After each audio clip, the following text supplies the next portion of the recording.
მოუწოდებთ მარგინალურ ძალებს დატოვოს ტელეკომპანია მაესტრო, ეროსი კინცმარიშვილი, რომელიც თავად არის მედია, ოდიოზური მედიის შექმნელი, რუსთავი ორის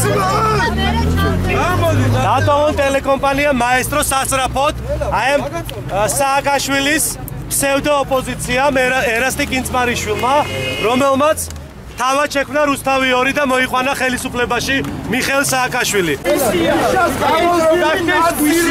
ეს არის მიშას გამოსდილი ნაძირავა. და რაც გაუკეთა?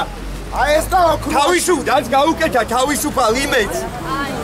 მე ვადიმირებიშვილის ზონდერებმა იმას უკეთებს მაესტრო ეროსი კინცმარიშვილი. მაესტრო შემდეგი ნამდვილად აღარ იქნება. მაესტრო სჭირდება დაცვა, როგორც ჩვენგან, როგორც თავისუფალი მოქალაქეებისგან, ისევე თქვენგან ჟურნალისტებისგან. ხოთ დავიცვათ მაესტრო და მხარი დაუჭიროთ მას, როგორც თავისუფალ ტელევიზიას და ტელევიზიის დავდგები, დაუცილებლად გადავარჩით მაესტროს და არ გახდება მაესტრო რაც დაემართა იმედს. აქ გამოდი.